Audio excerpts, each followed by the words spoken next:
សុស្ដីមកដល់គ្នាថ្ងៃនេះយើងមកធ្វើការកែជាមួយនឹង ampli low one ណាហើយនេះប្រភេទ ampli មិន eco ណាហ្នឹងយើងកែគ្រឿងយើងរូបចេញហ្នឹងទុកតែប្រេខាងមុខទេគ្រឿងចាស់គាត់200វ៉ាត់ទេតូចៗទេហើយនេះយើងដូរដុំភ្លើងចេញណាយើងប្រើដុំភ្លើងធំដូរដាក់ហើយខ្លះនេះយើងប្រើ502ស្លឹកជួយគាត់ណា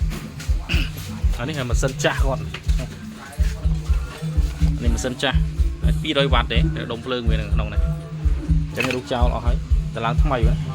ឡើងថ្មីចុះដាក់អង្ហាលចឹងរបស់អតិជនគាត់ដឹកមកដល់កន្លែងគាត់នៅភ្នំពេញដែរទេហើយប៉ុណ្ណេះយើងលេងបាន4ទឹកក75បាន4គ្រាប់បើកមកសបាយវិញណាបាច់ភ័យទេប៉ុណ្ណេះ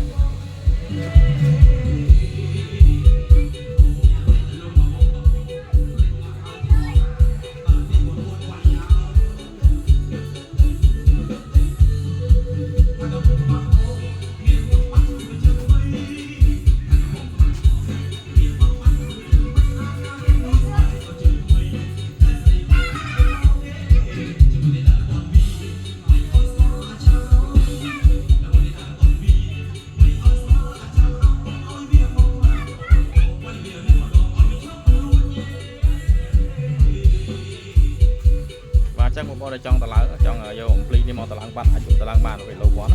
អានេះកំពូល BMB នេះរូសគ្រឿងចោលដែរបងណារូសគ្រឿងចោលទាំងអស់ដែរតឡើងដូចគ្នាក៏លេខ4គ្រាប់ដូចគ្នាលេខ BMB អានេះតឡើងហើយតលាយឆ្លាស់ចែកក្នុងសិនវាអត់មានកន្លែងស្ទើរទេបាទចឹងអរគុណច្រើនបងប្អូនមានចំណាប់អារម្មណ៍អាចតាក់ទងបានតាមរយៈលេខ3ខ្សែក្រុមឬក៏ឆាតចូលពេកបានបងណាបាទអរគុណច្រើនបងប្អូន